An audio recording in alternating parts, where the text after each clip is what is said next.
Ayan mga master, good morning po sa inyong lahat. Welcome back sa ating YouTube channel. Nandito tayo ngayon sa Padre Paura, Manila. At dito tayo mag-uumpisa ng ating pag-pick up ng mga booking natin sa Lalamove. So, bakit ako napunta dito sa Manila ngayon? Hinatid ko kasi si biyahe ni Kulot dito sa sa may center dito sa Padre Paura. So, ayan mga master, start na tayo ng ating Lalamove serye.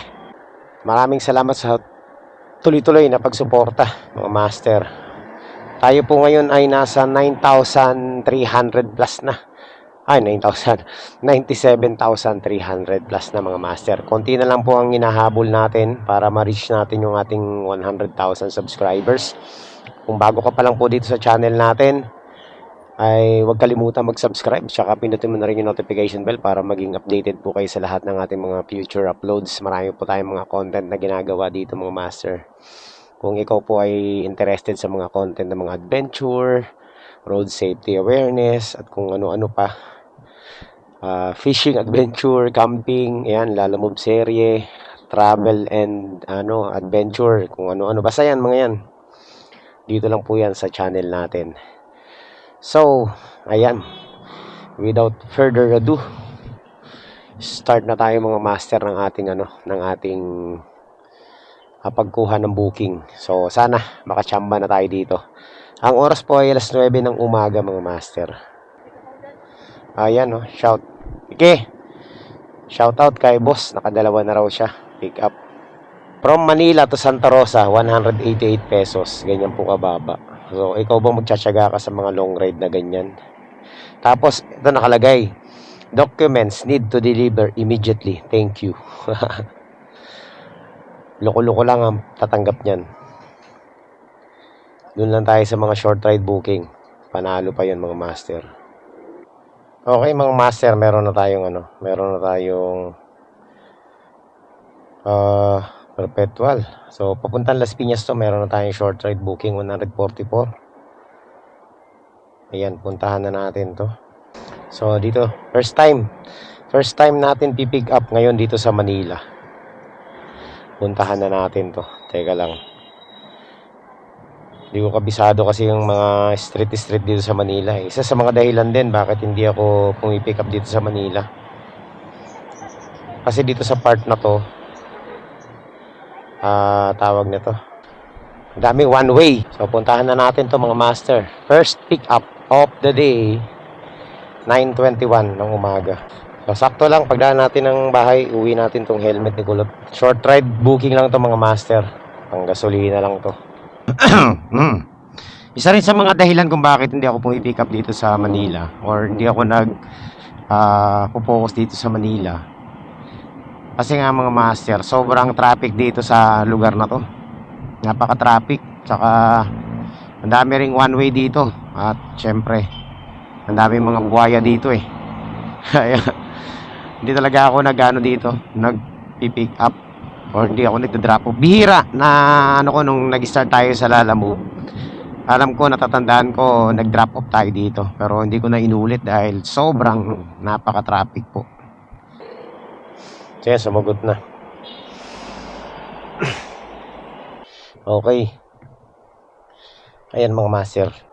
First pick up, papuntang Las Piñas. So hanapan na lang natin ito ng kasabay.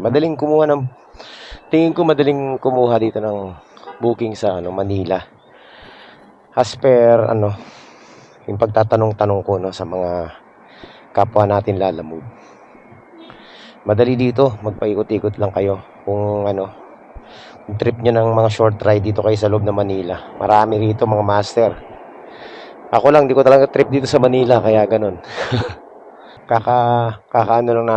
Kakapasok lang natin sa bag nung nung parcel natin. Meron agad tayo nakuha papuntang Parañaque. Saan ba to? Malapit lang eh. Tingnan natin kung saan bagal lang ng internet dito eh. So, ayan mga master, papunta na tayo sa isa nating pick up. Dito sa may San Andres, Bukid, sa C2. So, mangyayari nito talagang na tayo, no? Osmeña pabalik. 2234. Ito na. Gedcore Square. 2234A. Elmer. Okay. Papuntang Parañaque to, ma'am. Alright, let's go. Ayan mga master, dalawa na ang ating booking. So, dire-diretso na to. Alam ko na to, kabisado na natin to dito. Let's go! Ito, may isa pa akong kukwento sa inyo. Wala na kayong magagawa dyan. Kay Lalamove, kumpanya, napakalaking kumpanya yan. Di ba, kung magkano yung ilalatag nila, yun na yun. Alam naman natin lahat yan eh. Pagka, ang tagal ko nang sinabi yan sa mga una nating vlog ng master na linatag ni Lalamove yan, nasa sayo na lang kung tatanggapin mo o hindi, no? Bahala ka kung bumiyahe ka o hindi. Kaso meron ibang mga content creators, ayan, na meron ko nung pinaglalaban. Ako, hindi naman ako against sa kanilang diba? Sa kanilang plataforma sa pakikipaglaban nila dyan sa sobrang baba ng fare. Okay lang, parang may point naman sila doon, pero dapat naiisip din nila yung general di ba? Yung ba tawag nun? Yung malaking side na wala kayong magagawa kahit na makipaglaban pa kayo dyan, as a content creator, at sasabihin mo na meron kang adhikain na mapataas yung yung fare ni Lalamove, tapos ikaw lang mag-isa ang ang lalaban dyan. I don't think papansinin ka ni ni Lalamove, di ba? At you always lagi mo sinasabi sa sa vlog mo na ayan, basta pinaglalaban mo nga yung pagtaas ng fare. Ang tagal nyo nang ginagawa yan, pababa pa yung fare. Tapos nagreklamo kayo ng reklamo na mababa yung fare ni Lalamove, pero still nandiyan pa rin naman kayo bumibiyahe. Ginagawa nyo pa rin yan, di ba? Ang nangyayari lang, nangiinganyo lang kayo ng ibang mga riders, no, na ayan, magalit kay Lalamove, which is in fact wala naman talagang pakialam sa inyo si Lalamove kahit na anong gawin nyo. Kasi hindi naman tayo lahat pinilit ni Lalamove na bumiyahe sa platform niya. Yun ang point kasi doon, mga master. Walang pumilit sa atin na sige, ikaw pipilitin kitang bumiyahe ka dito kay Lalamove, di ba? Ayan, tapos hindi naman tayo pinangakuan ng mataas na fare. Kaya si Lalamove pa rin ang may control sa lahat ng yan. Hindi naman masama magsabi na ayan, si Lalamove mababa talaga yung fare. Totoo naman talaga, di ba? Kahit tayo sinasabi natin yan talaga namang napakababa talaga ng fare ni Lalamove.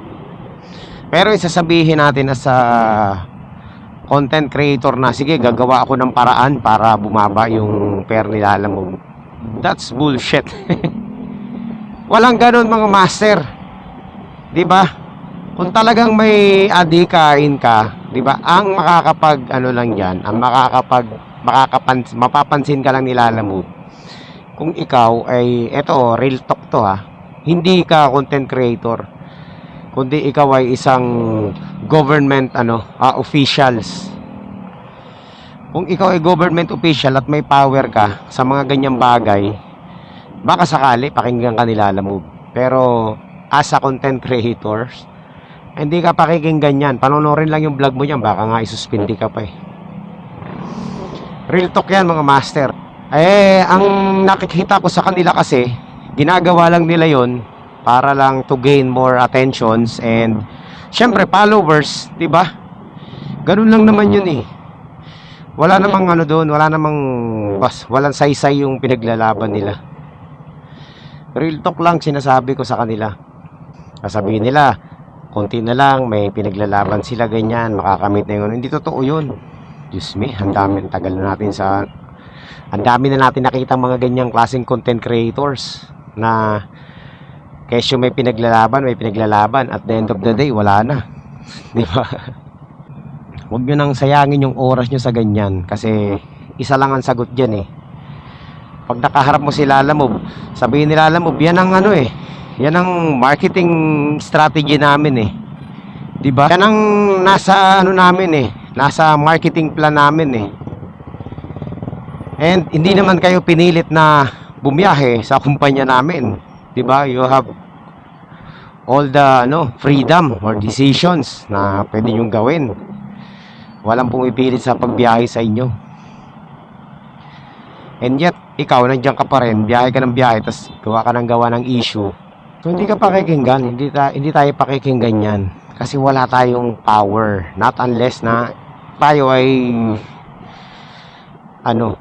government officials na may control sa mga ganyang klaseng bagay, 'di ba? Kung talagang ikaw may pinaglalaban, punta ka sa doon sa Senado. 'Di ba? Sangay ng gobyerno, yan napapaloob yung pinaglalaban, hindi sa social media, 'di ba? Ganun lang mga master. Kasi nakikita ko iba. Actually, content naman talaga nila yan, 'di ba? Kaso lang pinapaasa lang nila yung iba na ganyan-ganyan. Pero sa totoo lang, kung talagang medyo iisipin mo mabuti, may critical thinking ka din eh. Hindi, malabo yung sinasabi nila na pinaglalaban nila. Malabo pa sa sabaw ng posisyon. Bilib nga ako dun sa iba, tumigil na lang sa pagbabiyahe dahil syempre alam nila hindi na sila kikita eh. Yun talagang silent 'di ba? Pakikipaglaban. Mag-deactivate ka or tumigil ka na lang, 'di ba? Ganun na lang 'yun, hindi yung andyan tayo sa social media, nagko-content, ngawa tayo ng ngawa. 'Di ba? So ganyan-ganyan, kakalabanin mo si Lalamove. Excuse me. Ano naman ang power natin? Ano naman ang power mo para pakinggan ka niyan? Ang dami nang gumawa ng ganyan. Pero walang saysay, 'di ba? Ang magdedesisyon pa rin dyan, syempre, si Lalamove pa rin. Ako, sinasabi ko sa inyo, yung totoo mga master, na wala kayong magagawa yan sa pagbaba ng fare ni Lalamove. Ang magagawa nyo lang dyan, kailangan magaling ka dumiskarte. Ikaw na yung mag-a-adjust sa sistema na linatag ni Lalamove. Ganun lang yung ka-basic mga master. Parang tayo, di ba? Nung una, okay yung mga long ride natin. Kaso lang, ngayon, medyo talagang nakikita natin, ina-analyze natin, talo na. So, anong gagawin mo? Ikaw yung mag-adjust. O di, lipat tayo sa short ride. Kasi dito sa short ride booking, nakikita ko, mataas ang fare, di ba? Kung sa long ride, papalo ng 4 pesos per kilometer, di ba? Minsan 5, swerte mo na maka 6 ka, pero kadalasan talaga 5 or 4. Dito sa short ride booking, ang laki ng diferensya. Nasa 11 pesos, 8 pesos per kilometer. So, mataas, di ba? So, i-analyze mo mabuti. Bakit ka pa magpapakahirap sa long ride kung pwede ka namang kumita sa short ride? Di ba? Ganun lang. Medyo talagang matagal lang ang pagkota mo dyan. Pero sigurado ka naman na hindi ka nalulugi kasi nga sapat yung fare na natatanggap mo. Tama ba yung sinasabi ko? Kasi ako ina-analyze ko yan eh. Wala na akong pakialam dun sa fare hike o fare ni Lalamove kasi yan talaga yan mga master. Ngayon, meron tayong isang ituturo sa inyo na dun kayo muna sa short ride booking. Siyempre tayo naman hindi naman natin ikayayaman yan kung sisikreto pa natin yan di ba? Swerte kung mapapanood mo tong vlog na to, susundin mo yung sinasabi ko sa'yo, di sino ba magbe-benefit nun? Ikaw din, di ba? Sa akin, views lang. Hindi man tayo kumikita na malaki dito sa pagbablog natin mga master. At least nakakatulong tayo dun sa ibang mga rider na ayaw makiisa dun sa plataforma na sinasabi nila na ano, lalaban kayo, lalabog. Babahala kayo dyan. O sige, mag short ride booking tayo lahat. Ganun lang. Huwag na kayong kumuha ng long ride muna. Kaya yung mga long ride mabulok. Magdagdag sila ng sapat na amount para kunin nyo. Diba? Or ganito na lang. Yung dati kong ginagawa mga master, yung technique ko dati. Isang long ride tapos lagari ng mga maliliit. Yan, isa sa mga effective pa rin na paraan yan until now. No? Kaya wag nyo nang wag na kayong makipaglaban niyan kay Lala Move. Hindi ako pro Lala Move, alam niyo naman tayo, 'di ba? Doon lang tayo sa patas. Siyempre sino bang gustong 'di ba? Tumaas yung fare, ba lahat naman. Pero doon tayo sa reality. Na kahit na mag-iiyak tayo diyan sa social media at gawin pa nating content 'yan. Wala magagawa 'yan, 'di ba? Not unless na mapansin niya ng gobyerno. Bahala kayo sa buhay niyo. Basta ako mga master, babiyahe ako pag gusto ko. Pag hindi ako babiyahe.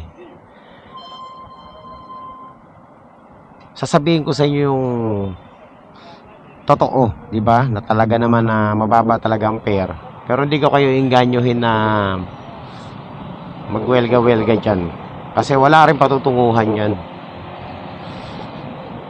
Tsaka, di ba kahit nainganyohin ko dyan kayo at tumigil kayo sa pagbabiyahe, wala naman ako sa inyong ibibigay. Di ba? Hindi ko naman kayo mapapakain. So, ayan lang. At least nagbibigay lang ako ng informasyon sa inyo na tama. Para, paala na kayo, mag-isip kayo kung gusto nyo o hindi. Ba't hindi ko kayo ni-encourage? Hindi ko kayo ni-encourage na, sige, tumigil na mag-aklas kayo dyan kay Lala Move. Kasi, pag ginawa nyo rin yan at na-block kayo ni Lala Move, baka kasalanan ko pa yan.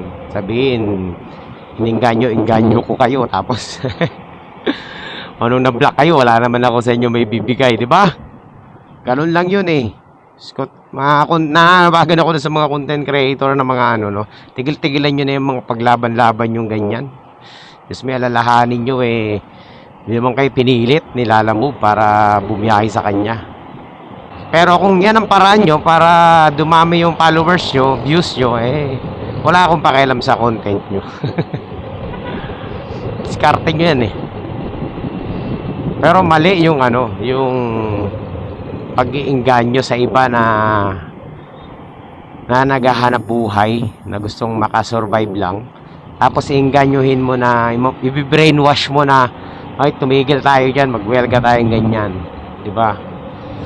Para para tumaas yung fare ni Lala Move. Diyos me. Suntok sa buwan yan. Bumiyahe na lang kayo ng mga short ride. Yan ang maititip ko sa inyo ngayon Bumiyahe kayo ng mga short ride, mga 11 kilometers, mga ganyan. 10 kilometers. Sigurado kikita pa kayo. Yun lang. O gusto nyo talaga, lumipat kayo kay Grab Express. Dun, mataas. Pero tingnan nyo naman, si Grab Express.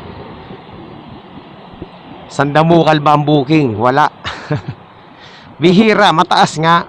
Kasi express mataas ang fare ni Grab Express. Yung ba yung gusto nyo mataas? Di doon kay Grab Express, lipat kayo. Kaso lang, ang consequences naman doon, madalang ka sa patak ng ulan yung booking. Mataas siya, di ba? Pero madalang.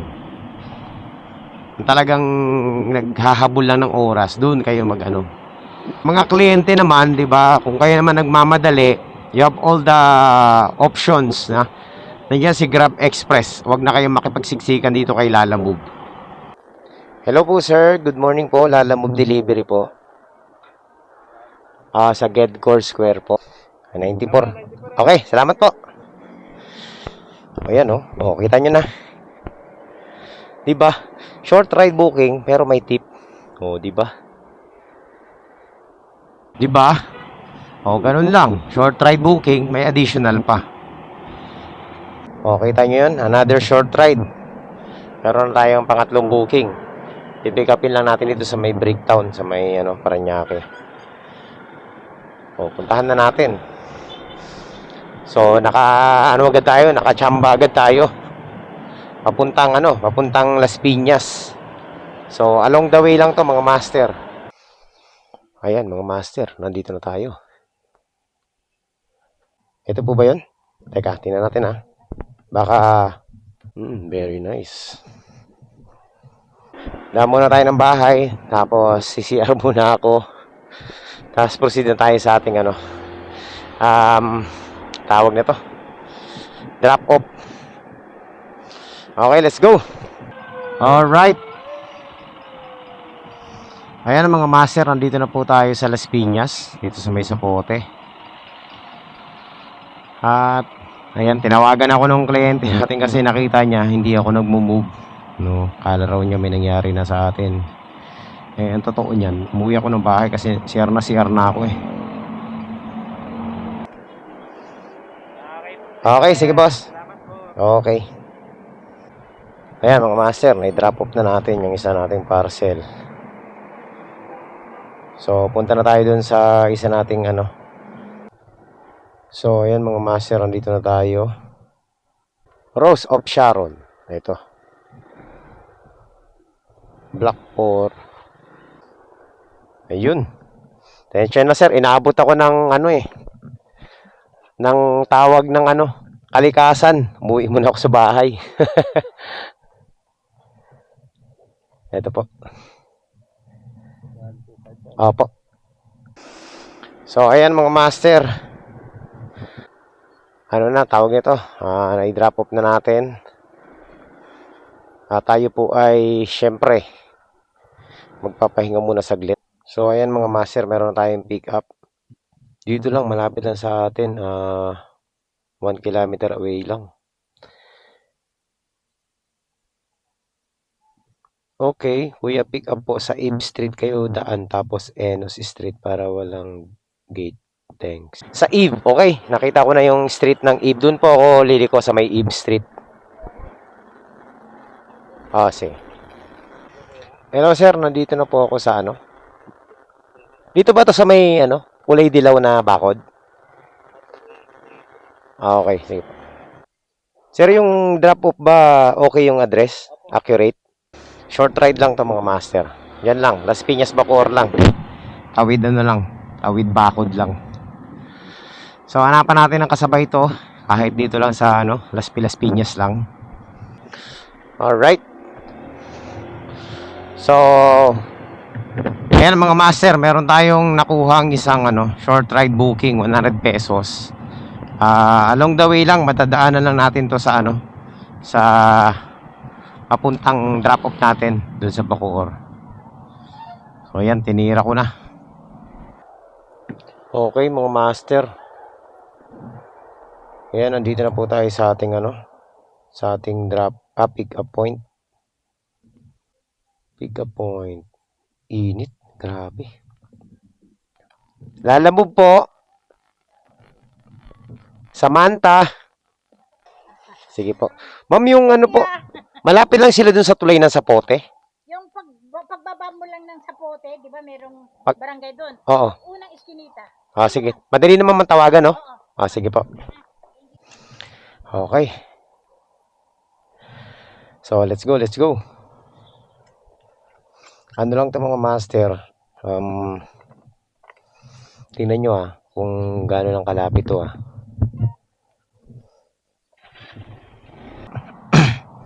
100 pesos to. Tapos ang distansya lang nung natin, nung drop off natin is 4 kilometers lang. O di ba? Panalo 'yun mga master. 4 kilometers sa 100 pesos. Hindi na masama. Di ba? Tsaka tip ko pala dun sa mga gusto mag short ride booking din, no. Ano pa rin, double book pa rin kayo. Wag yung single booking lang. Maliban na lang kung yung nyo, yung parcel nyo is pagkain, madaling masira. Pero kung hindi naman, magantay kayo ng kasabay. Di ba? Mag double book pa rin kayo. Ayan sila magantay sa nyo. Kainit.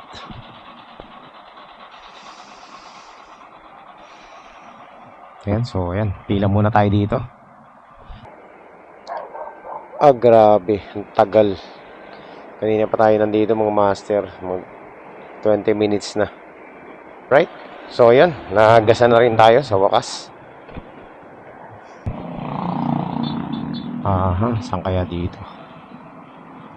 Ito raw eh, Skinita daw eh. Tayo saan kay Leticia? Leticia? Opo. Delivery po. Opo, ako po yung tumawag.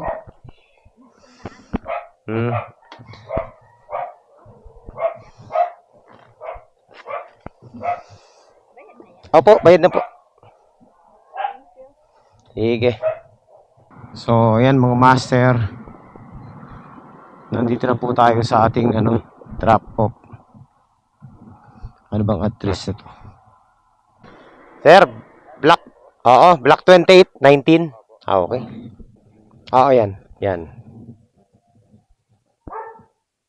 140 to lang naman eh. Ano na tayo? Naka 5 booking na tayo mga master. Pwede pa tayong kumuha ng isa pa. Papuntang Las Piñas. Isa o dalawa. Kaka-drop off lang natin ang ating parcel dito sa may Bacoor. At ang hirap kumuha ng booking dito, kaya gagawin ko, gagapang ako papuntang sa Pote. So doon tayo maghanap ng last two natin. Nakalimang na tayo, nakalimang booking na tayo eh. So hindi naman tayo magmamadali. Kuha tayo ng dalawa pang short ride. Short ride booking. So ano lang to, 61 pesos lang. Let's go, pick upin na natin. Nakakuha din tayo. Dito lang to sa amin, Las Piñas. Panalo to kasi malapit lang mga master. Wala pang wala pang 4 kilometers. Ayan, let's go. Pick upin na natin to. Ano kaya itong pick upin natin? Ay, lala mo po. Papuntang nang tatanggap? Emily. St. Michael, Patricia Home. Sige, pasabi na lang, papunta na ako. Sobra na init na yan. So, ang gagawin natin is kung lang naman to eh. Ilang kilometro lang ba? O, 4 kilometers lang mga master. 3. Wala pa. Teka, tingnan natin So, 3 kilometers away lang ang ating ang ating drop off. O, pwede nating to. Huwag muna natin i-close. Hanap tayo ng kasabay. Pag nakakuha na tayo ng kasabay, tsaka natin i-close. Teka lang. So, ito maganda. Meron tayong pick up. Yung pick up natin, doon mismo sa drop off natin. Sa may drop off natin ngayon, doon din mismo. So, ayan. Ang kulit no? Pagpunta natin doon, magda-drop off tayo, tapos pipick up tayo doon mismo. And then, i-deliver natin papuntang Parañaque. So, 2 booking mga master. Ayan, another short ride. Dito lang tayo. Tirador tayo ngayon ng mga short ride booking. At least di tayo lumalayo. Tipid tayo sa gasolina ngayon. So, let's go. Punta na natin to mga master. Pick upin na natin. At i-drop off na natin yung isa. Ma'am, dito po ba to number 3? Bali 66 lang. Okay, so pick upin na natin to mga master. 2. Magkatabi lang.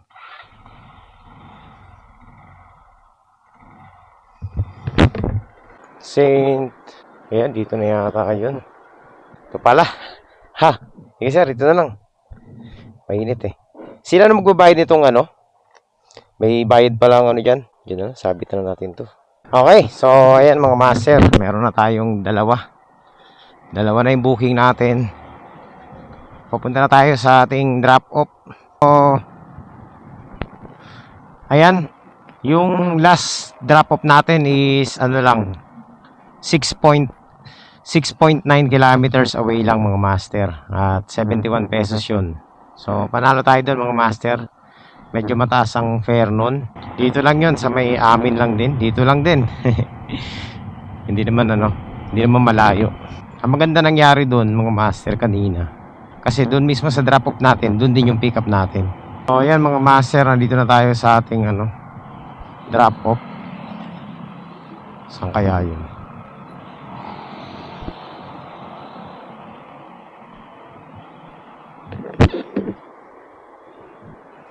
Family Search Center. Tawagan natin para sigurado. 38. Mali yata ang pinpoint. Patay tayo dyan. Mali yata ang pinpoint Yun lang mga master. Ayaw sumagot. Drop off point mismo. Yung ano po, kanina yung pinick up ko lang ngayon lang dyan sa may ano. Bali, nandito na po ako sa mismong drop off point ng ano, sa may H. Rodriguez. Hindi po sir yung kay, nandito na po ako sa may tapat ng ano, Moldex. All People's General Merchandise po. Moldex. Baka doon, banda roon. Last drop off natin mga master, medyo pumalpak Wala kasi nakalagay kung anong establishment to Baka nakatulog pa yata yung drop off natin So ayan mga master, na i-drop off na natin yung isa nating parcel, yung wrong pinpoint. At syempre dahil wrong pinpoint yan, syempre hindi libre yun pinagbayad natin siya ng ano, additional. Kesa i-book natin o i-complete natin tapos i-book natin papunta sa kanya, medyo mapapamahal pa siya. Sinigil ko na lang siya ng 49 pesos. Diba? Wrong pinpoint. Layo Siyempre hindi naman tayo tapos na tayo yan sa pagpapaka-hero, no? Siyempre hindi pwedeng libre yung mga pagkakamali ng ating mga sender. Kailangan bayaran nila yon kasi ang pagod po at saka ang gasolina ay hindi kayang tumbasan niya ng ano. Yung pagod natin mga master, hindi kayang tumbasan ng salapi yan. Diba? Ang hirap kayo. Sobrang init tapos mali-mali yung pinpoint. Singilin natin, diba? Hindi pwedeng libre. Sa mahal ng gasolina ngayon, wala nang libre-libre. Dapat kanina pa tayo nakauwi Yan lang mga master, dun sa mga baguhan ng mga rider o kahit yung mga mag-uumpisa pa lang, huwag kayo mahiyang maningil ng excess. Diba? Kasi karapatan nyo yun, lalo na kapag wrong pinpoint. Ganun lang ang labanan dyan. Ngayon, kung ayaw nila bayaran, edi drop off mo dun sa wrong pinpoint, tapos i-book nila pupunta sa kanila para dumoble yung gastos nila. Diba? Ganun lang po ang dyan. Kasi doon nila tayo pinapunta natural. Ang bayad nila hanggang doon lang. Hanggang doon lang sa pinpoint. Ayun, pag mali yung pinpoint nila, pabayaran natin. Labas na sila, alam mo yan. Usapan na yan between us and our clients. Kasi isa lang naman ang pwedeng dyan, mangyari. I-rebook nila, no? I-drop off mo dun sa pinpoint, tapos i-rebook mo. Papunta dun mismo sa tamang address. Ngayon, paano mangyayari yun kung tawag nito? Kung hindi pa bayad, edi pa abonohan mo sa sa rider. Ganun lang. Kung magkano lang yung yun lang babayaran para si rider na ang bahalang maningil dun sa mo. Ibinayad mo sa kanya. Diba? Ayaw nila Tama Napakasimpleng pagpipinpoint lang hindi nila magawa. Alright, so yan lang mga master. Yan lang ang tip ko dun sa mga sa mga nag-uumpisa, mga baguhan. Huwag kayo mahiya. Kailangan makapal ang mukha mo kasi pag nahiya ka, kawawa ka. Alright, so ayan lang po ang ating ngayon, session. At so far, magpas naman ang minimum yung ating kita, mga master. Naka tayo First tayo makarami ng booking sa short ride Nakapito yata tayo ngayon. Diba? At maganda po yung mga pair na nakuha natin. At syempre may mga sobra-sobra pa yan. So quality naging biyahe natin. At dahil po dyan, tayo po ay pansamantala muna tayong magpapaalam sa inyo. Tayo po ay magkita-kita sa susunod na updates mga master. Ayan, so hindi ako pagod kasi malapitan lang yung biyahe natin dito lang sa amin. Pero kumita naman tayo Ang kagandahan dito, kahit kahit pala short ride booking ang kunin natin, lalagpas pa rin sa minimum wage yung kita natin. So, natutuwa na ako sa short ride booking. Ayan, gaya na sinabi ko kanina, ayan, kung ayaw niya ng malugi, mapagod, edi dito na lang kayo sa short ride booking kasi magandang kitaan dito. Maliit lang, mukha lang maliit pero sa totoo lang panalo kayo, no? Kumuha lang kayo ng mga 70 pesos and 100 pesos hanggang 130. Mga short ride, yun, okay na yung mga master. Panalo na kayo dun.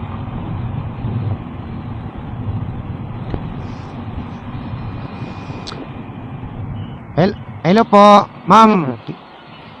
Okay na po, ma'am, nabigay ko na po. Oo, okay na po. Salamat po. Sige po. Okay.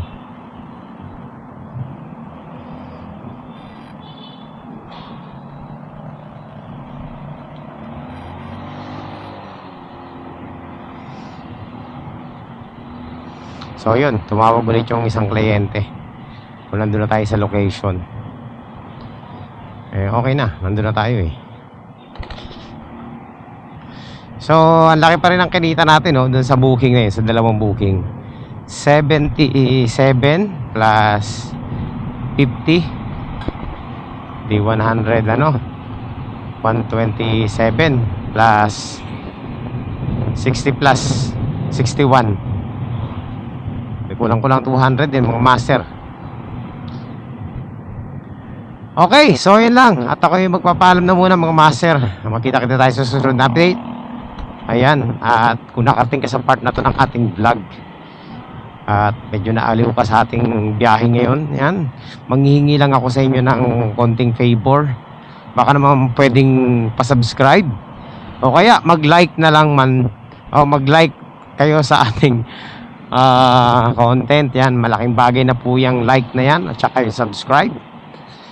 So yan lang po mga master, maraming salamat po sa inyong lahat at kita-kits sa mga susunod na updates. Thank you. God bless po sa inyong lahat.